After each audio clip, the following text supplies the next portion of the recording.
ఏ రోజైతే యేసయ్య కోసం నువ్వు నిలబడతావో, ఏ రోజైతే నువ్వు నమ్ముకున్న శాసనాలను బట్టి, నువ్వు నమ్ముకున్న వాక్యాన్ని బట్టి నీ వెన్నుపోసు నిటారుగా నిలబడుద్దో, ఏ రోజైతే నేను ఆ పని చేయను, అది ముట్టుకోను, అది తినను, యేసు ప్రభు కోసం నిలబడతాను అని ఏ రోజైతే నువ్వు తీర్మానం చేసుకుని ప్రభు కోసం నిలబడతావో, ఎన్ని శ్రమలు వచ్చినా, ఎన్ని అగ్ని వంటి శోధనలు వచ్చినా నీతో పాటు నిలబడేవాడు మనం ఆరాధన చేస్తున్న నజరేయుడైన యేసుక్రీస్తు. దేవునికి స్తోత్రం. విగ్రహాలకి వెన్నుపోసలు వంచకూడదు క్రైస్తవులం. రాజకీయ నాయకులు రాగానే వెన్నుపోసలు వంచకూడదు క్రైస్తవులం.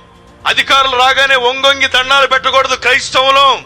మనం ఎవరమంటే ఖరీదైన రక్తం చేత కడగబడిన వాళ్ళం. వెలకట్టలేని దాని చేత, అమూల్యమైన రక్తం చేత, ఆ పరిశుద్ధమైన రక్తం చేత, నిష్కలంకమైన రక్తం చేత, పాపమన్న మార్కెట్ లో చెరసాలో నిన్ను బంధించినప్పుడు సిలువలో యేసయ్య రక్తంతో నిన్ను కడిగి శుద్ధీకరించి బెయిల్ మీద బయటికి తీసుకొచ్చి కేసు కొట్టేసినప్పుడు మనుషులకి మీరు దాసులుగా ఉండటానికి వీలు లేనే లేదు. ఈ రోజు ఒకవేళ ఈ క్షణం వరకు అలాంటి మనస్తత్వం ఏమైనా ఉంటే, ఈ రోజు యేసయ్య నీ వెన్నుపోస సరిచేయును గాక.